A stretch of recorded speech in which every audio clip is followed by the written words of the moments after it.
Hey, welcome to the My Voice and Power radio show and podcast. Join myself and regulars every week and hear what we have to say on a variety of topics. We also welcome you to have your say in the comment section or by joining us here in the studio, which you can do by dropping an email to myvoiceandpower@outlook.com. Also, don't forget to tune in to the My Voice and Power show live every Thursday at 9 p.m. on www.unityliveradio.co.uk or download the app from the App Store.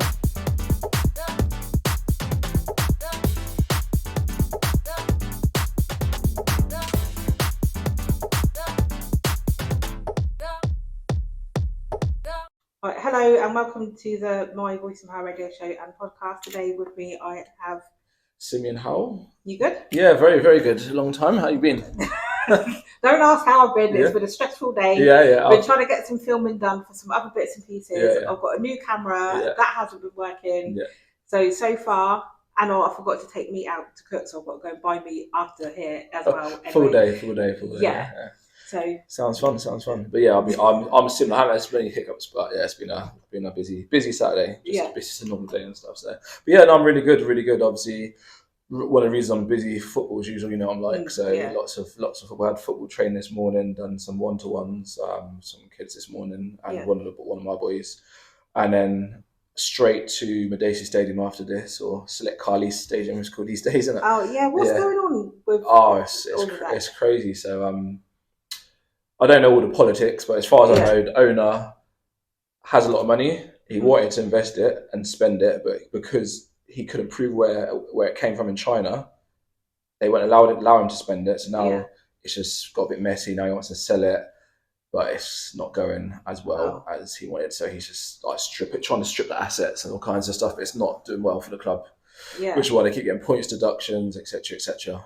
So what's that got to do with what goes on the pitch?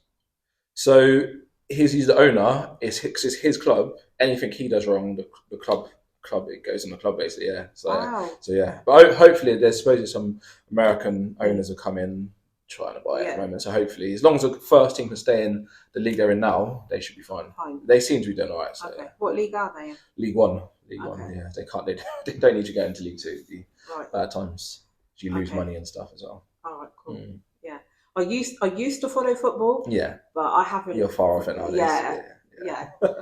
That's right. You know, I'll do enough for both of us. So. That's it. But no, it's been good. So yeah, I'm going there because you know Jacob, my oldest boy. So he plays for the under 11s, and they're just at the end of the season they walk around the pitch with the first team, just like a bit of experience and fun for him. So he's just going around the pitch under 11s, 12s, 13s later on. So yeah, I've got to shoot over there, watch him. You'll clap on that. Yeah. That's it. But doesn't your other son play football? Yeah, so Ruben, my youngest son, he plays with under 7, so that's the first age group, like introduction age group. Yeah. And they done it about 3 or 4 weeks ago. So he went on the pitch and stuff. And so it's Jacob's turn today. And so, your daughter was also a footballer? And my daughter, yeah. So she was messaging me just a minute ago. She used to say she's got a match in Bournemouth in the end of the month. So yeah, she plays for the county, so Berkshire and stuff, and she plays against all different counties and that. So wow. Yeah, it's how non-stop. Do you keep up with them all? Yeah, it is. It's tough. Yes. It's very it's tough. Like I just try and mix and match. Luckily, Ruben and Maya play on a Saturday. Jacob plays on a Sunday, so I sort of alternate. Maya and Ruben, and Jacob's quite lucky, so he just has the Sunday. But it depends how far he is. I'll do the localish ones. And, when he's in Cardiff or Swansea, I ain't going. Yeah, not always, I know. So obviously you said you run the S6 Academy, which is doing really, really well. Yeah. So I guess you can't really be there for those players when they get selected or when they go to places. I don't. Really so you can't be everywhere at once. Like how I started it was originally for Ruben, so my youngest son, because my oldest daughter and Jacob, my oldest son, had been playing. They were fully into it. Ruben wasn't really into football, but I just wanted him to do something just to be social. He's quite shy at the time. Yeah. And I said to when to do something socially. So obviously we're in Apollo now, and as a kid I came to Apollo, and it was like loads of kids. Yeah. And it sort of got you out of your comfort zone, it just gave you confidence really, because you've got loads of different characters, different people just out there. Yeah. And with Ruben, I think because he used to be just school, home, maybe down the park and stuff, and his brother's really outgoing, as you know, Jacob. Maya's pretty outgoing as well, but Ruben was a bit shy, so I thought that might help him socialise and stuff. And it's completely changed. It's funny actually. Like a lot of people now, when they meet the three of them, they think Ruben's the most outgoing one. But I'm like, nah, he was the shy one. Like, and now it's completely changed it. So that was the original idea. And then it obviously grew into more of a development center until we've got teams now and stuff. But I obviously can't be everywhere, so I have coaches that help and sometimes parents as well. So, Cool. So where have your players like been able to play for? So we've been quite lucky.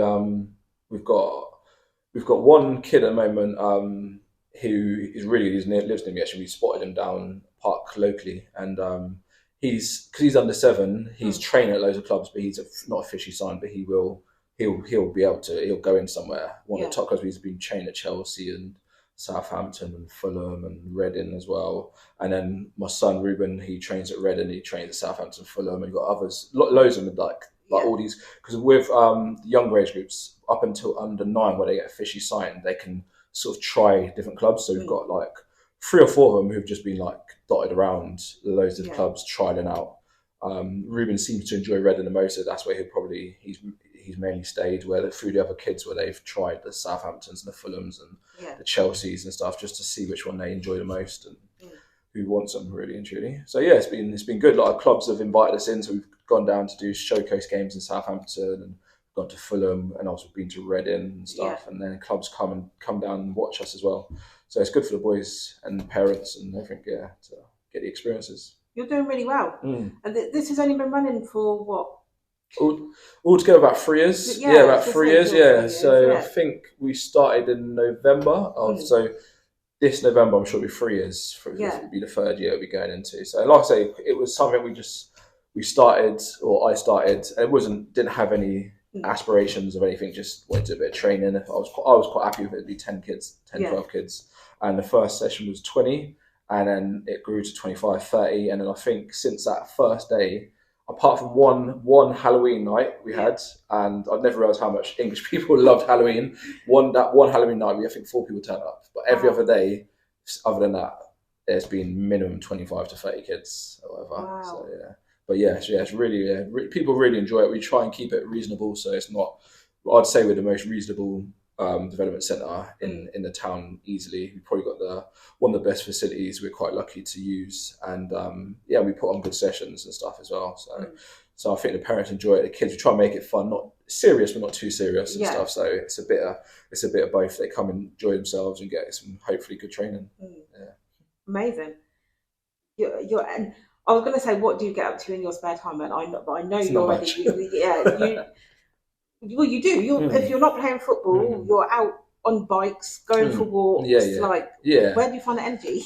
So sometimes I don't know. I think we're just used to doing it all the time. I'm the type of person. Odd time I do get, there's nothing to do. Like for example, today, the younger team I do manage, their winter season goes from September to end of March, and then they have a break a whole April, and then they start again in May. So I had 4 Saturdays off, and then somehow I ended up doing a 1-to-1 this morning. We've put a podcast now and then going straight to a match. So I don't know. So maybe it's accent. Maybe I just enjoy doing it. I'm just not used to sitting still and stuff. So stuff. Last Saturday, I think you was laughing about that when Ruben fell in the puddle. So I'm sat home, finished training, sat home chilling.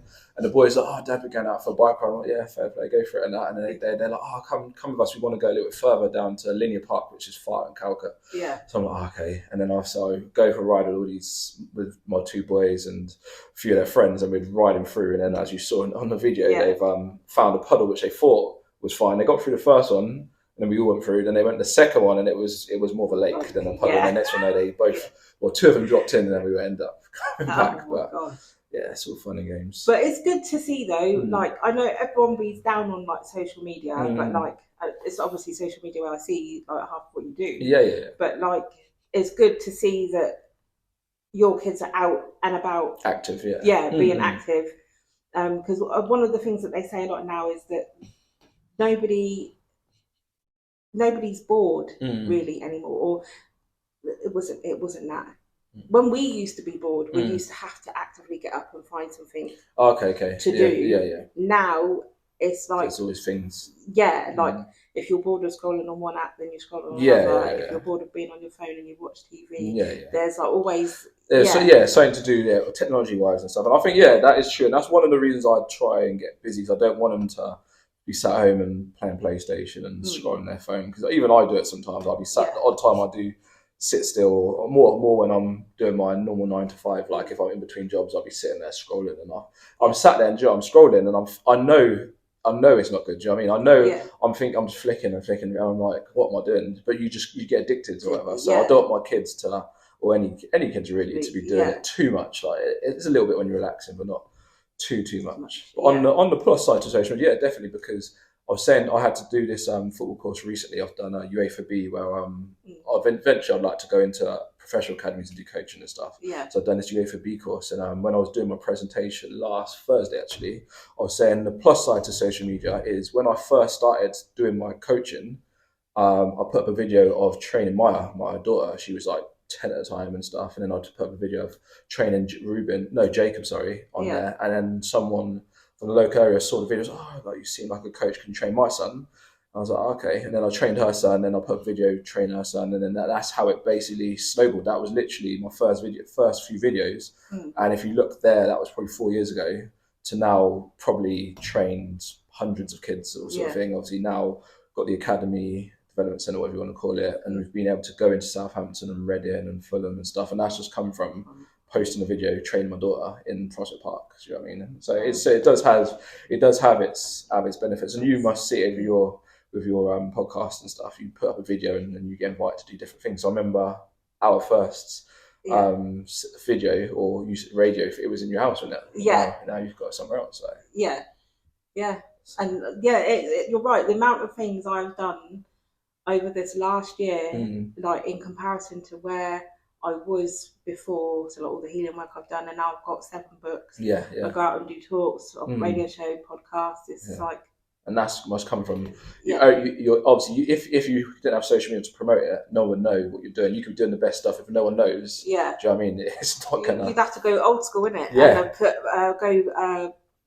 drop leaflets and stuff. Exactly. Oh yeah, 100%. Because it's only so like, and the other thing, and word of mouth. Like word of mouth is really good. Obviously, I think I'll get a lot of people who come to our sessions through word of mouth, because you can see the video, but then do you trust the person who's training? Do you know what I mean? Little things where if someone says, right, Simeon's a good coach, he's good with the kids, his son's there as well, his daughter's there, and blah blah blah. That people trust a little bit more, because another thing as well, sometimes I think people are nervous to even reach out. Do you know what I mean? If they don't know you, they're like, is he going to want my son? Because a lot of the people we take on, whether it's young boys or girls, they might have never played football before, so they're thinking, the kids on the videos look really good, so do I want to bring my child there and they're not the best, and do you know what I mean, it's not for them? Well, I'm like, we've got groups, so we've got the first group, they just started, the top group a bit more developed. It doesn't matter where you start, just come get involved. And that's a really interesting thing to point out as well, because that as well unconsciously filters down into our kids. So those parents who have that like bit of anxiety about that, I wonder what, how their children are like in terms of like picking things, and confidence and stuff like that up. No, it's true, because that's one of the first questions a lot of people say to me, like, little Billy's a bit shy and stuff, he's not used to big groups, etc. I'm like, obviously we've got all different types of kids. Some of them, you'll get like a 4-year-old come in and he just forgot his mum's age and runs out and he gets a ball, he's running around, he just loves it. And then you get another one who might be 6 and they like walk around, you can see they're like looking around, they're not too sure, and it takes them a little while to get in. But one of the reasons, so what we've always done at the first 5-10 minutes to start off with, we do like games, like it might be Bulldog, it might be like what's that one, red light green light sort of game, just something so it's a bit of fun, so they forget about all these new kids and football and stuff. We just do it for 5 minutes just to ease them in, and then we play football, because once they've ran around and had a little laugh, then they forget. Do you know what I mean? There's 30 kids there and stuff. And just eases them in. And I think that's one of the things that's always really helped, where other centres might just go bang straight into football because it's a football session, they feel like to. I think it's key for the kids to be comfortable. And it's good for their mental health as well, because that is on the rise with children now a lot these days. So I would imagine that any anything that might be going on with any of the children that you work with. This is a good release. They're getting exercise, they're getting social skills, gaining confidence, and then obviously as long as they know that they can, what they learn in there, how to what's the word I want? Infiltrate it into other aspects of their life. Then exactly. Because then they realistically, not many people are going to make it as a footballer, really and truly. Like, and they want to play football. They want to be good. And I say to my son sometimes, or my youngest son, I'm like, when you're a boy in this country, everyone plays football. So sometimes you're not necessarily going to be a footballer, but it's good because, like, for example, my oldest son Jacob, he's got loads of friends who don't play football, but when they go in a park, 90% of the time they end up playing football. So the ones who don't play football, they just end up being in goal. So if you can just control the ball and kick it, it just helps for you socially. Do you know what I mean? Because I've got so many friends now who they used to always say to me, "Oh, when I was a kid, I wish I'd done a little bit of football because I spent so much of my youth, whether it's in school, in the playground, or at the park, just standing there because you lot were playing football and we couldn't." Do you know what I mean? So it helps socially because it's just, whether you like it or not in this country, everyone's obsessed with football, whether it's boys and girls nowadays. So. Yeah, and I remember playing a bit of football growing up. You just got to be. You kind of have to. Everyone does it. And the other part of it as well, Ruben as well. He enjoys, for me personally, I think he enjoys the beginning, which is Bulldog, and the end, where I'll be packing up and chatting to dads and coaches, and I'll just mess around, like chatting for 20 minutes. He enjoys, and so they'll just go around the courts, and they'll be playing it and stuff, and they'll be like finding bugs and mess around with stones and stuff. And there's a 5 group of them just mess around. I think they enjoy that more than the session. But once again, it's a social side of it. Do you know what I mean? Like I say, he meets different kids from different areas, and they're just running around, and some they probably don't even know each other's names sometimes. Like they just literally run around. Like, who's that? I don't know. But they're playing and having the best time. So it's the social part of it. And that's good that you allow that, and are not like, oh no, this is not part of football. This is not like you really that's really good, really inclusive, and really grasping everything. But one thing I want to touch on is you called the game red light, green light.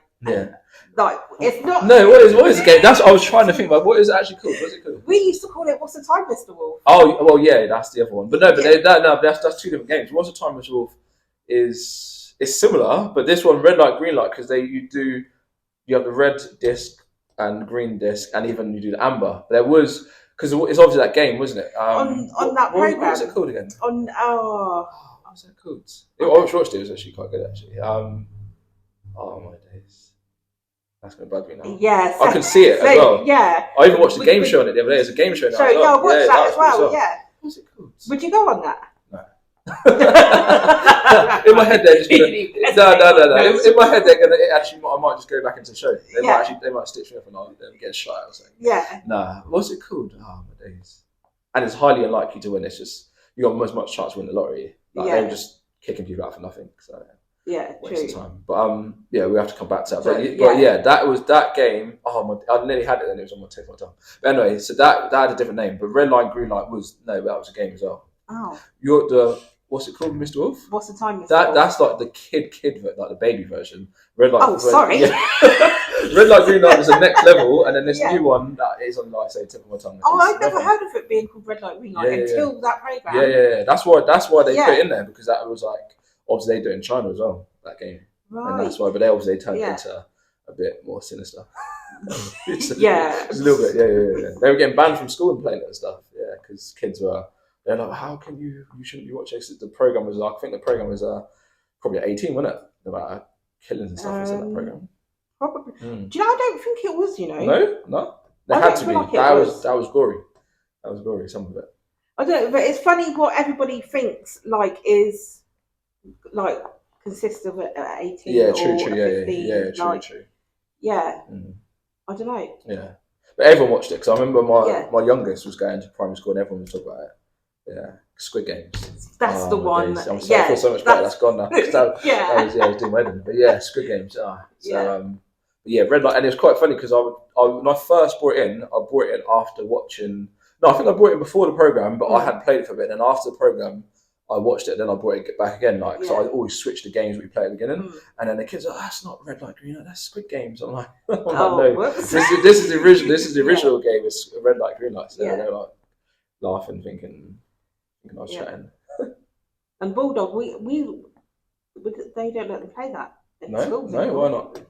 I have too aggressive or something. Probably. Yeah. The thing is, I do find obviously if you got like, cause we have a mix. So we started off 4 till, it was supposed to be 4 to 6. Then obviously because of the age, we've now moved it from 4 to 8. So we have groups, but at the beginning they're all together. Yeah. So they'll play Bulldog and they'll be literally a 4-year-old and 8-year-old running and stuff together. But it's to teach. One is to teach the younger kids, like, do you know what I mean? You're running, because when you go to playground, there's going to be big kids, aren't there? Yeah. So it's teach the little kids not to be scared of the big kids, but it's also to teach the big kids to take care of the little kids. Don't run around and just bang little Billy on over. Like he's a little one, just chill out a little bit, sort of thing. So, but yeah, when you're playing Bulldog and they're all running around, it can get a little bit manic, but they're fine with it, sort of thing. And I say it toughens them up a little bit, and like I say, it makes the big ones a little bit more aware. And like I say, they all love it really and truly. So.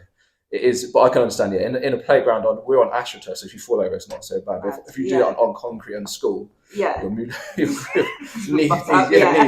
got a scar on my knee actually from when I fell over on the way to nursery. I'm still there. Wow. I must have been about 3, because I can remember it as well. I think I was skipping and there was like loose gravel. And I slipped and I flew down the playground, so literally. And my knee bust open. It was bleeding everywhere. There was gravel in it. The lot, like I was like, wow. Yeah, but Oh yeah. That's it. So these kids. That's why I always say to the kids. You say you're lucky compared to the stuff that we had. Like I remember me personally, Prospect Park grass, and then we went to Midway School. They had like a AstroTurf, but like 1G, so it's basically like hockey pitch. Yeah. Before it was the same thing. You fall over that. Game over. It's outside. Like these guys, obviously they're indoors, so no matter the weather, they're warm really and truly. But there's obviously nowadays people get so much more opportunities than when we were about enough. So it's good for them. Cool. Yeah. So do you feel like you parent the way your parents parented you? Definitely not. Sometimes I wish I did my parent a bit more like how my parents parented me. Yeah. Tongue twister, but yeah, no, I think it's a mix and a blend. I think I always say to people like my friends and stuff, like a lot of our generation, we're a little bit more, whether we admit or not, we're a little bit more middle class now because we have a lot more than our parents did. Do you know what I mean? Like we can give our kids a bit more than not that my mum and dad gave us everything, but like little things like, and this is why I try and be a bit more strict than I used to. Than my parents. No, I tried to be as strict as my parents were. You know, little things that we always laugh about. Like went to C.R.E.A.M on Thursday. I was my day off, and then on the way back, kids, I'm hungry. Let's go KFC, and I'm like, oh god, and whatever. But there's no way. We was going KFC. Do you know what I mean? You've been to C.R.E.A.M, you're going and get dinner. Do you know what I mean? Yeah. And that should have been the case. But I was hungry as well, and maybe I'm a big kid as well. Do you know what I mean? I want KFC too. Yeah. But I think sometimes to make them appreciate what they got, we should. Even though we want it, we should just say nah. Do you know what I mean? Because the amount of times like I was coming up, I'm just going to McDonald's. No, we've got chips at home. Do you know what I mean? On an odd occasion, you might go Mr. Cod, you might go McDonald's, and then joy is you appreciate it more. Where with nowadays, I think kids, and it's not just me. I think most people are like, it's just like KFC, McDonald's, packet of sweets in the home. Like even little things like we was at football on the weekend, and I've told my son bring a bottle. Like I say every week, bring a bottle. Doesn't bring his bottle. Finishes his match. He's gasping, he's thirsty, and his mum's buying him a drink. I'm like, nah, he should go home and get a bottle because it teaches him to bring his bottle. Otherwise, okay, right, £2 not going to bankrupt you, but one, do you know what I mean? It teaches him the wrong thing. You forget your bottle, you get a drink. So I wish I was a little bit more harsh, like our parents were, a little bit, and I do try, but sometimes I'm a bit soft, and they get a bit too much. Yeah, but you're a laid back guy anyway, which is like, and I know it was like a random question in comparison to what we were talking about. But I just wanted to ask because I was just thinking back to another podcast I did, and we were talking about parents and how parenting is different now, and how grandparents be different with the grandchildren. Oh yeah. But I think the grandparent one, where grandparents have always been, that's their time where they can chill now. They've raised you. That's your job. Like now they can just be because they want their grandparents kids to come back in it. So they're going to be harsh, like they were harsh with us. Yeah. The kids were like going to go check you. Do you know what I mean? Where obviously now they're in their grandparent zone, so they're doing everything so their grandkids can come back. And you're thinking, whoa. That's not how it was when I was here. Do you know what I mean? Like sort of thing, bouncing on beds and go in the freezer, just getting whatever you want, and finish dinner. Oh yeah, just let them have it. all kinds of stuff. But I get it why they do it, sort of thing. Yeah. But, we sometimes I do. Like I say, I watch myself and everyone, all my friends and my brothers and that. Like we're a lot more chilled out than our parents were, and I think sometimes it makes the kids a little bit spoiled. So I have to try and I don't know. Sometimes I don't know. Maybe our generation is a bit more chilled out, or maybe our parents, because we felt our parents were harsh on us. We're thinking, I'm not going to be so harsh on our kids. But there's a balance in there, isn't it, somewhere? I guess. Yeah, and I think there's an element of that in a lot of situations, because like for me, like obviously as everybody knows, like, my background is not great where I come from and what I've grown up around, and then I feel like there's part of you that does what you were taught to do, then you start to learn what you think is better to do, and then it kind of like it goes on from 100%. And like I say, from obviously Nev as well, stuff he used to tell me, and I know it was a lot harsher. Like I say, my mum and dad's were very chilled out, to be honest. They weren't like harsh, like I know there's some parents who like coming from school, you wouldn't even allowed a bit of bread or whatever. Do you know what I mean? Like, I remember Nev saying stuff like that to me. My mum and dad, nothing like that. They were very chilled out, but I think it was just a generation in general. That it was like it's a running joke. Everyone talks about it, like driving home. Now you've got food at home. That was just a standard thing for, especially Caribbean people. Do you know what I mean? And I think our generation's probably gone the other way, where we used to get told that so much that now, do you know what I mean? It's just a little bit too relaxed. And because we was laughing about it, last weekend, we went to somewhere in Basic, one of them bouncy places, and we went to these after. And we were like, do you remember back in the day where a birthday party was in McDonald's? Yeah, with Ronald McDonald. Yeah, Ronald McDonald's in the ship. Yeah. Like, just imagine saying to a kid now, we go to McDonald's for your birthday, like, and then where? Do you know what I mean? We were gassed to be in a ship eating McDonald's. That was it. Like, we might get a little plastic toy at the end, and that was the party. Do you know what I mean? And we were, we're going to Bobby's party on the weekend at McDonald's. So that shows how different it was back then to now. That's like a standard thing, isn't it? Yeah, it's mad. So it shows, for me, it's the appreciation. So we obviously, as a generation, as kids, we must have appreciated little just a takeaway. It's like a takeaway now compared to now. That's standards. That's what you're getting after getting somewhere else. And also a takeaway back then, because now I feel like everything is very more like the food is very individualized. But KFC, bargain bucket, slap that between everybody, you were done. Now it's like 50,000 meals in it. Yeah. And in general, like you say, true, say there is about 1 million takeaways everywhere. Like probably back in our day, I'm trying to think top of my head, there probably was just McDonald's and Burger King and Wimpy. Back in the day, that was it, isn't it, really? You think about it, compared now, there's one on every.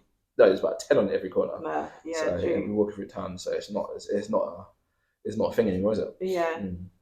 So how do you balance that out with the healthy eating, all these takeaways, and like with what your kids do with the football and stuff? So like I say, I try not to do it. This is like if we're going somewhere and we've got to come back. But in general, now they eat fairly healthy, because like Jacob, my oldest boy, because he plays for Redden, so when they get to under 11, one thing is when they get to under 9, is they take it a bit more serious. They have to train 3 times a week. So he's Monday, Tuesday, Thursday training for like hour and a half, and then a match on a Sunday. So he has to eat better. And their mum's very, very good cook, so she sorts them out and stuff, and that obviously mix of work, and I'll try to chip in now and then do bits and pieces. But it's this is like if we're out and about. But like I say, I'm a fat boy myself. I enjoy it. So that's probably what it is. And with our brother being a chef as well, you've got to, when he's whipping it up. And that Christmas dues and all that. But no, I know I've never had any of Sophie's food, but I've had her cakes. Oh yeah. That's it. Yeah. So how do you fit all of that in? Because obviously they've got school as well, school homework. It's tough. Like I was saying, there's a lot of people who have to deal with it. And that's where sometimes I don't think the academies appreciate, or they do, and all maybe they just think it is what it isn't. If you want to do it, this is the life type thing. So that is it. I think if you want to do something, it's sacrificing it really. So. Jay and people his age, they have to be at train for 5:30, and he's lucky because he lives in Reading, so it's 20-minute, 30-minute drive. So he can come home. He's home by about 3:30. He's still got hour and a half to chill to get there. But he's got a lot of friends who might live in Oxford, London, Basingstoke, and because they all play for Reading, so they have to leave a bit early. Got one friend lives in Aylesbury, and he comes to Reading, so for him, he probably has to leave about 4:30. Do you know what I mean? So it's a rush. The dinner, and they don't get home till 8:30. So for Jacob, his more thing is not so much the time; it's the fact that, especially in the summer, where his friends are coming home and they're going to the park, he's got to come home, get changed, do his homework, eat, and then basically training. And then obviously then it shows how much do you love football, because you might just want to go in the park and just play it or just chill. Do you know what I mean? Monday, Tuesday, Thursday, and where he's got to be disciplined already at 10 years old, and he's been doing it since he's 6, sort of thing. Yeah, you've got to go train. So and like I'm saying, but actually, it's not a terrible thing because there's only so much you can do in the park. Many days a week. Like, I'm not surprised a lot of these kids get bored and get into trouble. Go and do silly things, and I see it. Yeah, we live in a park. So and that for me, I always say to people. Obviously, I grew up, played a lot of football, and went through all the way. And even though I didn't make it to the level I would have thought I was going to make it, or other people might have thought I was going to make it, one of the things that helped was discipline. Because you're basically an army regiment thing your whole life, you kind of stay that way, sort of thing. And I never, like things, I never smoked. I don't really drink that much. Even now, I don't really drink that much. I was never really in trouble because I never had any time to be in trouble. I was always doing stuff. Where I had a lot of friends who, like you say, had a little bit too much time. They're in the park, they're smoking weed, they're just nicking motorbikes, burning things. Do you know what I mean? Just doing silly things because they got too much time. I'm down at my park sometimes, and this where I live is quite a chilled out area and even then you see kids they got too much time around. And I think this is the sad thing as well. So like obviously like you've got the football, other people might play different sports, doing athletics. If you're not into a sport, there's nothing out there for you. And I think not necessarily. Obviously, I'm a sporty person, so mine's sport. But I don't think it necessarily has to be a sport. Like I've got the guy I trained this morning. He does like drama. He has drama and stuff, and he's got. I know his sister does like instruments and stuff. So I think it's good to have some type of passion. You might be someone who's into IT. I know when I was doing my summer camps in the summer, there was one parent who dropped their younger son after the older son was going to like IT camp and stuff. So I think it's good to just try and get your kid into something, just so they got some type of focus rather than just leaving them to it. Because do you know what I mean, if you leave kids to it, they're gonna just. Do you know what I mean? Be kids, basically, isn't it? Exactly. And that's what it is. True. One last question, I know you have to go. No, that's all right. So do you think there would be a benefit in bringing back youth clubs? Oh yeah, massively. Like I was doing a thing about Apollo earlier in the week. Someone asked me stuff about some of the staff and stuff, and it was massive for me. Like I came to Apollo from probably year 3 or 4. Obviously, mum and dad are working full time. So grandparents are busy and stuff, so I used to get picked up in the minibus from school, brought here, be here till 5:30, and then dropped home and stuff. And just mixed with so many kids. I've got friends from now, like friends I've been friends with since I was 7 or 8, and I'm now how old I'm 38 now, and like I say, we've been friends this whole time. But it gives you confidence. There's people from different backgrounds. It just gives you something to do. We'd be doing arts and crafts. We used to do karate. We used to just play around, go outside and play football. Just all kinds of different stuff. So you once again, you've got no time to be doing nothing silly because you're always busy. I remember sometimes thinking, oh mate, I just want to go home. Just going because you had friends who just got picked up by mum and dad, went home and stuff. I wish sometimes I could go home, but looking back now, I'm quite glad that I've done it because it just gave you something different, and it was it gave me confidence as well because you're in a group and you kind of have to learn to socialize with all different type of people in different backgrounds. And with this one in particular, because it was mainly for Caribbean people, where even though Reading's a multicultural town, like most people you'll find if you're black, you're a minority still in it. There's might be 1, 2, 3 people in your class. There was 2 of us, me and a guy called A. Carrington in my primary school. So there's 30 kids, 2 black people. Where I came here, so I went from the minority to the majority, and that was nice. Do you know what I mean? You probably didn't realise it as much when you're young. But looking back now, that was massive. Do you know what I mean? For you, it's little things I say to, and even with Essex Academy, it was one of the things. Didn't happen on purpose, but I just noticed it happened where it was.